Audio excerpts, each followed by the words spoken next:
Hi, I'm here with Rich again to talk more about loans and financing our homes. Today, we're going to talk a little bit more and dive more deeply into the government loan aspect. So typically, you'll usually see either more of a conventional side or a government side as far as loans go. And so today, Rich is going to go a little bit deeper with us about the types of government loans and all the specifics about how to get a government loan, the pros and cons, all the above. So welcome, Rich. Thanks for No, absolutely. So first off, I'd just tell you, I think government loans always seems to make people cringe. And I would tell you that they're some of the simplest loans out there. They're very, very much, the criteria is the criteria.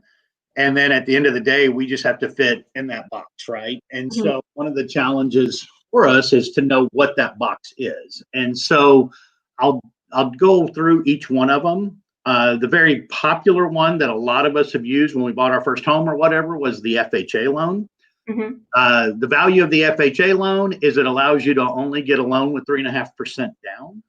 So you don't have the 20%, you don't have this, you don't have that. So you can get in it with 3.5%. The other two benefits kind of from that is it gives you the ability to have a little bit broader debt ratio than conventional. So, there's a little bit of protection there. The protection comes with the PMI, the private mortgage insurance, but it is a very good loan. Now, through COVID and through the years, it changes. Okay, it changes from what is your max FHA amount? It goes through what is your credit score criteria. So currently, right now, majority of the lenders are between 620 and 640. We will go. Say it one more time. To get into an FHA loan. To get into an FHA. So pre-COVID, it was lower. They've kind of tightened that a little bit, but 620 is a credit score that you can get into a house with 3.5% down. And so that's kind of the bubble of FHA. USDA is another one. USDA is not used broadly, but it is a great loan. The two challenges for that loan is the borrower and the property both have to qualify for USDA. And so that's more of your urban type, your rural type loans, out there. Maybe, west of Weatherford or whatever is an area that gets you a USDA. You can now get into the USDA with 100% loan. So no money down, just your closing cost. So there is some value and some validity to that, especially when you're looking at renting and you're saying, okay, I can rent in Fort Worth, but it's $2,000, or I can go buy a house, it's $2,000, and I don't have to put any money down. So there's some values to that program. The concern with that one is 640 is a credit score hard number. So it's a little bit higher than FHA, but again, you're getting into it with 100% loan. And the second piece is it's a hard and fast typical debt ratio of 43%. So you're not able to go to that 45, 47, 48% that you could with FHA. Can you explain a little bit more about debt to income ratio in case people may not know what that means? Yeah, absolutely. So your debt to income ratio for us is everything that's on your credit report plus your house payment, your proposed new house payment. And so what you see a lot of is, we only go off minimum payments. So if you have, credit cards that have a $30 minimum payment, that's all we're counting, even though you might have $10,000 of credit outstanding. If all your requirement is $30, that's the number that we're basing our debt to income ratio on. And so you take all of that plus your house payment, that becomes your back end number. And so, for instance, let's say your house payment is $2,000, your total debt's $4,000, but you make 40%, of 10,000 or whatever. That's your DTI.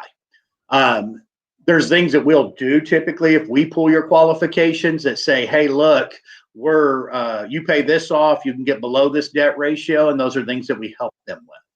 But the DTI is an important piece. But I tell everybody, no matter the loan, your income, debt ratio, credit score are your top three qualifiers, and then we get into FHA, USDA, things of that nature. To hit back on USDA part of the borrower qualifying is an income. There are income requirements based on counties. Got it. Okay. VA through the years. So as a reminder to everybody, I'm a veteran. I love the VA. I currently have a VA on my home. I think it's the simplest loan out there, truthfully. Historically, VA, for whatever reason, got this bad reputation of a hard loan to deal with. I would tell you that's absolutely false today, because a lot of the things that get called out, and I'll use the gas seals and windows being broken, they would require that to be fixed. Well, if you look at it from somebody trying to buy maybe a $300,000 house, I kind of want a window that's that's serviceable, right? So it's not something that's negative, but I think it's just got a negative connotation. You know, the roofs, the structurally sound, secure, sanitized home has to kind of be in that situation to get into the VA. But as far as their criteria, very simplistic, right? And so VA's changed their credit qualifying as well. So VA itself, from just an education standpoint, VA itself does not have a credit qualifier. Your lenders do. So your lenders are going to typically be at 620 or higher on your VA qualifiers. And that means, hey, you run it through the system, you get an automated approval at 620, let's go forward if you've got the certificate of eligibility, your DD 214, to qualify for the VA. And so those are kind of your government structured loans that are helping you get into a house. Again, the value of a VA, you can get into a 100% loan and you have no private mortgage insurance monthly. And so because the guarantee is backed by the government with the VA. So that's kind of one of those things that you have to look at. The one thing that I would tell you on the VA eligibility, your DD 214 and your certificate of eligibility states where you qualify for that. I do want to hit a big change that came last June or July. There used to be an absolute limit. And so I'm going to try to make this as simple as possible without confusing it. So it used to be a limit, like for instance, today the conforming VA limit, not high balance, is $510,000 or $510,400. So that's means how big of a loan you can get on the VA. If you've got your full eligibility available, hey, I want to go buy a $510,000 house, and you qualify for a VA, you can do that, get that loan, and there's no difference. It used to state that anything over that number, the veteran would have to pay 25% down. And so let's try to simplify that, right? So let's just say I wanted to buy a $600,000 house. Now I've got to pay $90,000 over my minimum, but the veteran would have to put 25% of that $90,000 down. Got it. That changed. So that is a change that I've not seen a whole lot on, but I think something that, because as prices have gone up on homes and things of that nature, it might be hard to find that perfect house at 510, right? So us as Synergy One will go up. If you have a 620 or higher credit score, we will go up to $1 million loan, VA, no money down. Okay, wow. So now you can get $1 million loan. You've got a 640 credit score, 620 credit score, whatever it is, and now you can get that done. And it is done under a high balance loan, but you don't have to put the 25% difference. If you are over 700, so your credit score is over 700, we will actually go up to $1.5 million, no money down. So now you talk about your officers and your individuals that maybe, spent 25 years in the military. They got out, they've got their retirement plus a new job, and they want to go buy that $1 million home. There are things that we can get them involved in that put them in a loan that they don't have to put any money down. Okay. And that's not something I've seen a lot on, but it is absolutely the facts. So are you seeing on the loans that have 0% down, so like your USDA, VA, if they're putting 0% down, are you seeing that they are requiring higher interest rates, or are they competitive with if you were to put money down? Absolutely competitive to put money down if you qualify for those loans, right? And so I should have done that. I did not pull up any rates today to look at what the difference are on the rates, but I would tell you they're very comparable to what a paper conventional loan would be on those loans. Perfect. Well, that's excellent because it really helps people enter into a loan with really not a whole lot out of pocket, maybe just costs, and really still capitalizing on those really low interest rates. So that's Absolutely. phenomenal. Well, like if you go with the conventional loan and say you even qualify for the 3% down, that's $9,000.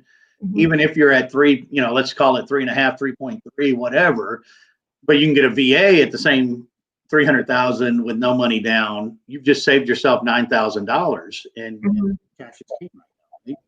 Yep. Excuse me. So one of the things I get asked a lot of is what is the difference of the approval process? Yes. So truthfully, it's not. It's what typically happens for anybody. And as you and I know, when we work with clients, the first thing for us is, hey, just fill out an application. It's kind of our job. Back to, I think a couple of weeks ago, we did the mortgage coach presentation where we showed conventional FHA, VA. Obviously, the VA from a qualification standpoint, either you qualify or you don't for a VA.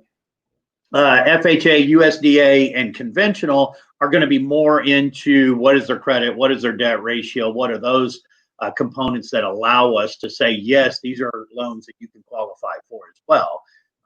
If they're looking at inner city Dallas or Plano, Frisco, USDA is not going to be an option, so we probably won't even talk about that. But if they're looking at, what is that, Anna, Murphy, some places out that way, it might be something that we want to consider looking at. Excellent. And now, as far as if someone has already used a VA loan in the past, what are they allowed to do if they were to then purchase another home using a VA loan? Can they, can't they? What are the restrictions on that? No, it's a great question. So through the years, that's kind of been something that's changed, I believe, because a lot of people have different, I've already used it, I can't use it again. That's false.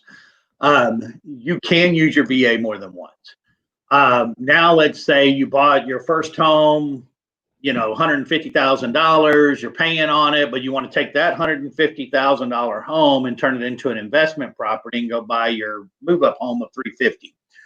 If your VA entitlement allows you to keep your current VA and then get your second one, and you haven't used up 100% of your guarantee, you can actually have two congruent VAs going at the same time. Wow. It's our job to understand that. Your certificate of eligibility tells you what your percentage of guarantee is.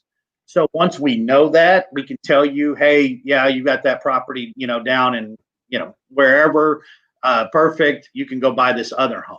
So that's one thing. The other thing is, if you had a bigger loan and you use VA and you're selling it, once you sell it, your VA benefits get reinstated. Okay. And then you're able to use it again. So it shows when we're going through the approval process, no, they currently don't have VA available to them, but we know they're selling this house at 123 Main Street. Now they're going to buy this. We can work that and let them know, okay, when that closes or when you get the closing disclosure from that house, get that to us. We'll reinstate your VA. Now we'll close on, 134 Main Street. And now you've got the VA back in play. So in that situation, would they they wouldn't be able to do like an easy transition from one and like close at the same time. They would need to close on their current house, wait some time, and then go to purchase their new one? It's not as long as you would think that would take. There are, I would tell you, has it happened in the same day? Yes.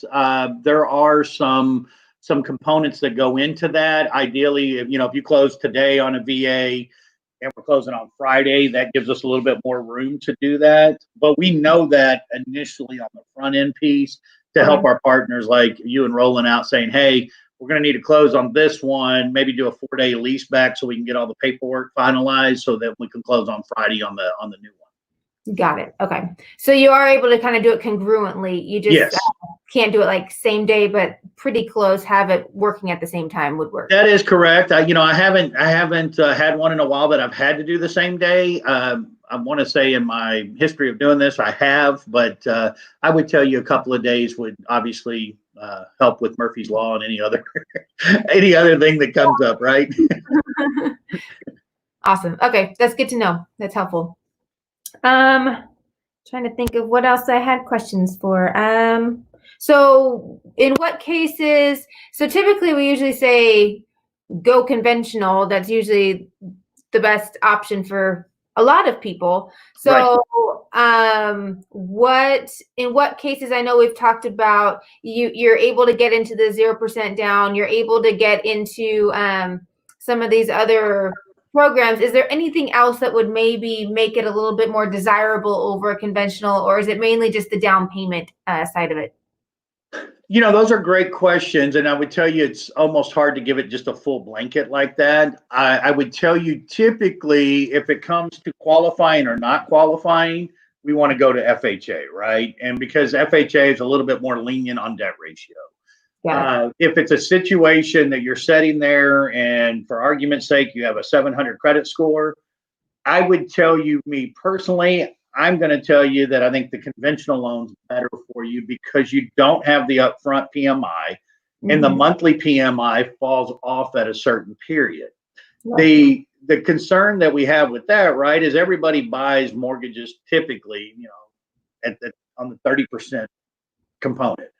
Very few of us have ever stayed in a loan for 30 years. Right.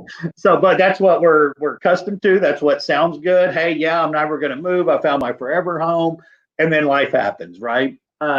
So I would tell you, typically for us, if it's a debt ratio, credit score concern, or something other than that, that maybe it's unforeseen, we'll say, hey, here's the path to qualification. In the easiest aspect is going this way. There are some, as you know, that the property itself won't go FHA. Then that kind of dictates back the other way, right? And so when we look at that, again, it's hard to just give it a you know, specific answer because you can say, oh, absolutely, if they've got a 700 credit score, we want to go conventional. But if they don't want to put 5% down or 10% down, or they're not first-time home buyers for the 3% down, then all of a sudden that changes it back to an FHA. So I would tell you it's really just dependent on the individual. You know, if I can get into a house at 3.5% down opposed to 5% down, and I know I want to do some work, I want to paint, I've got a baby on the way, I need to get a nursery, I'm going to probably want that way just because I get to save my cash. But it's really determined based on what the client's goals are. Which then goes back to the tool that you have where you can compare each loan option and what it does, not necessarily just now, but long-term and aligning with your goals. Absolutely. Absolutely. Wonderful. Well, that's pretty much all the questions I had about government loans. Is there anything else that you wanted to touch on before we close up here? Yeah, I would touch on a little bit of the student debt. And I'm going to bring back that to all of them, because that's when we kind of run into a headache or a hiccup. Is a lot of us have student debts that's been deferred, or we're continuing our education, or whatever the case might be, right? And so, hey, we've got, you know, $65,000 out here that's not being paid on, that it eventually will need to be paid on or paid off, right? Now, we'd love to have the magic fairy come and wipe it all out, but probably not going to happen. That being said, is for us on the government aspect of it, even if they're in deferment, we have to count 1% of that number, whatever it is, against your debt ratio. And so a lot of times that kind of comes into affecting a qualification aspect of it. Now, as I say that, is if you get into a situation that we're saying, hey, we can get you approved for this house, and you know that you have student debts, you can get on a repayment plan, I believe up to 20 years now. If you do that where it's amortized over 20 years, and let's say our 1% is $650, you know, crazy number out there, but your 1% is $85. If you're on an amortized repayment plan, we can use that number opposed to the 1%. So there might be situations that we're like, hey, do you mind calling the, you know, Nelnet or whomever the creditor is on the student loan and saying, hey, get on, what is an amortized 20-year payment? because that might help you get qualified. And we will tell you, hey, let's go ahead and set that up. We can get you qualified on that and go forward from there. So I know student debt is a huge component for a lot of us. But there are workarounds. And again, back to your point earlier, give us your tools, give us your goals, let us know what you're doing. I know there's a lot of employers out there prior to COVID that were trying to help alleviate some student debts and work with their employees on that. So there's ways to get around that. So we want to make sure that we take that forward. And then the final thing I would say, just kind of overall in the government piece, is when should I look at it? When should I look at a loan? And my argument for all loans would be within 120 days to 6 months of you needing to do something. Because what if there's something on your credit report you don't know about? What if it's like, oh, wow, I forgot about that student loan being in deferment? Or, hey, oh, wow, okay, I can get that fixed. Anything that we have more time to fix helps you long term. It helps you from a debt ratio standpoint. It helps you from a credit report standpoint. And ultimately, it helps you for the deposits that you have to put on utilities and cable and all the things that you have to do that go into home ownership that a lot of us don't think of until we're in that moment, and now it's too late to kind of fix. And so I would tell you, look at it and make sure that you're protecting yourself for the financial gain, because an interest rate at 3.3 opposed to 3.6 because of credit saves you money, even if you're in that loan for 2 years, 5 years, 7 years. And so you really want to make sure that you're taking care and taking pride in those initiatives. Yeah, give you a nice on-ramp to get even to where you want to go. Right. All's clear, or, oh shoot, yes, like you said, I have those couple things I need to take care of before we solidify this. Years ago when I had when I first bought my first house, it was like a $121 cable bill from a college apartment or whatever, right? And so it's like, oh wow, I forgot about that. Yeah. It seemed like a ton of money back back when I was in college. Why is that still on there? Right. But you pay it, you get a rapid restore now, and you have no problems getting approved, and then you don't have to worry about it. So hopefully that helps.